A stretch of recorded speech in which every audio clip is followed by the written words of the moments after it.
Good afternoon, ladies and gentlemen.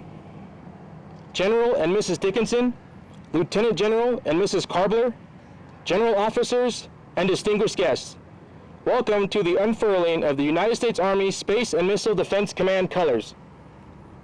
The presiding official for today's ceremony is General James H. Dickinson, Commander, United States Space Command. Army Service Component Commanders are responsible for recommendations to the Joint Force Commander on the allocation and employment of Army forces within a combatant command. Additionally, Army Service Component Commands exercise mission command under the authority and direction of the combatant commanders to whom they are assigned and in accordance with the policies and procedures established by the Secretary of Defense.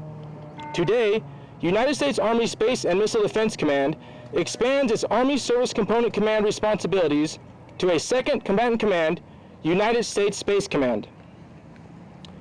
As an operational level Army Force Headquarters designated by the Secretary of the Army as the Army Service Component Command to United States Space Command, United States Army Space and Missile Defense Command develops and provides current and future global space, missile defense, and high-altitude capabilities to the Army, Joint Force, and our allies and partners to enable multi-domain combat effects, enhance deterrence, assurance, and detection of strategic attacks, and protect the nation.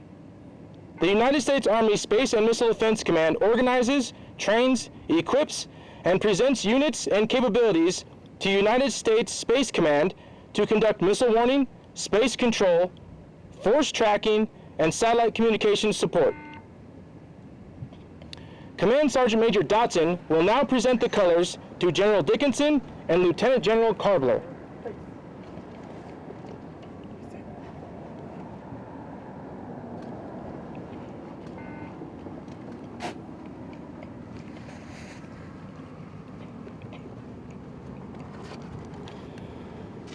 In accordance with Headquarters Department of the Army, Exord number 150-19, the U.S. Army Space and Missile Defense Command is designated the Army Service Component Command to United States Space Command and United States Strategic Command to improve command and control, unity of effort, and synchronization of space and missile defense operations.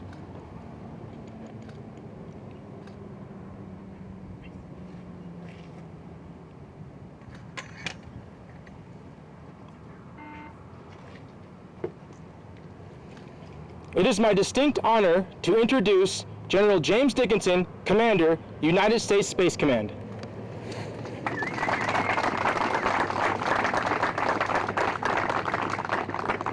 Well, good afternoon.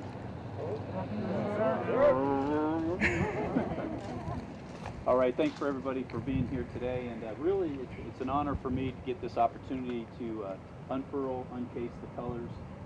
As everybody knows, I turned over at Smdc to Dan Karbler. A couple of times we've done that function before, and as usual, I left something undone when I left the command that Dan completed in a very timely manner. But it is an honor for me today, not only as an Army officer in terms of U.S. Army Space and Missile Defense Command, but it's also, now that I'm the combatant commander of U.S. Space Command, an opportunity to really talk about how important it is and what our service components do for this combatant command. So having the U.S. Army Space and Missile Defense Command formally part of U.S. Space Command, this is the formal part. Informally, they've been doing it for many years, quite frankly. And to formalize it now will give General Karbler, the authorities and the position he needs to get the resources he needs in order to support the command's mission here. And so while they've been doing it for, I guess, since, 1988, it's formal today. And it's interesting to look at the responsibility that General Karbler and the team at SMDC will have in terms of being a dual-added ASCC to both U.S. Strategic Command and U.S. Space Command.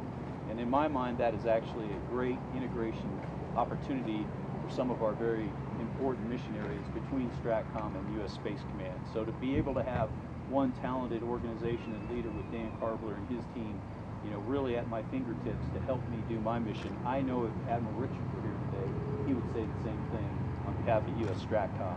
So for me, this is a great day. By the way, this is my first official act as the new U.S. Spacecom Commander.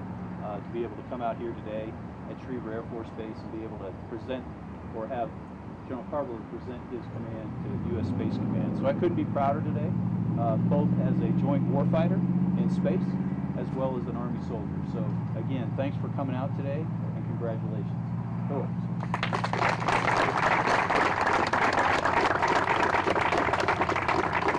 Thank you, General Dickinson. It is my distinct pleasure to introduce Lieutenant General Daniel Karbler, Commander, United States Army Space and Missile Defense Command. Thanks, well,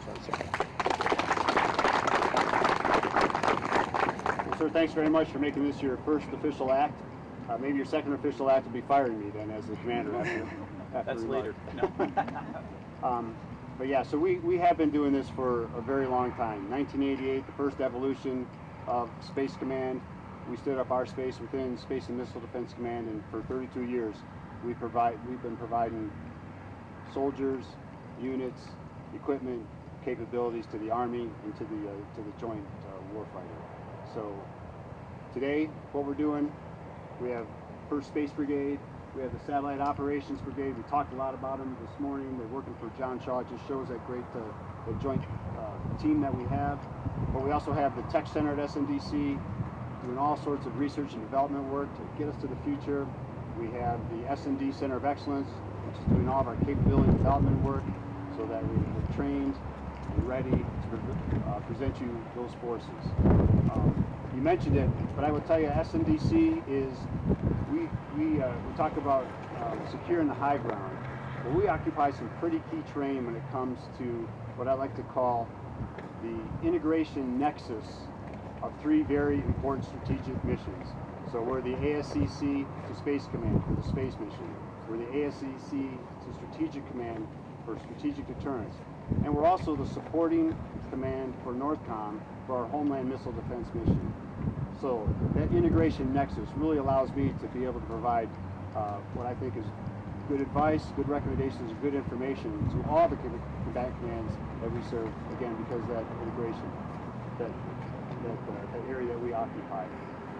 The last thing that I'll leave you with, your words yesterday in the change of command ceremony, they did not fall on deaf ears within SMDC.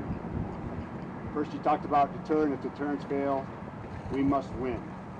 If you listen to the Chief of Staff of the Army, he always talks about how winning matters. And I would tell you, in space, winning first really matters. And so you have provided us with the guidance in your speech that we will make sure that winning matters, and in space, winning first really matters. You also talked about having a warfighting culture. Tied very closely to the warfighting culture is warfighting readiness. My commitment to you is to make sure that those operational brigades or the developmental work that we do stays at the forefront of that is warfighting readiness.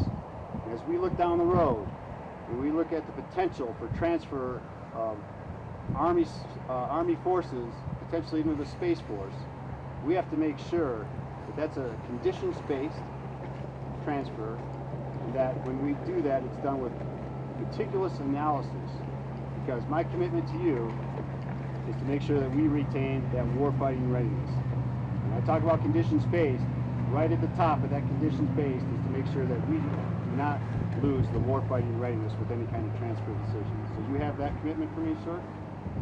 I will provide to you today and in the future trained and ready Army Space Forces. Thanks everybody for attending today. Secure the high ground.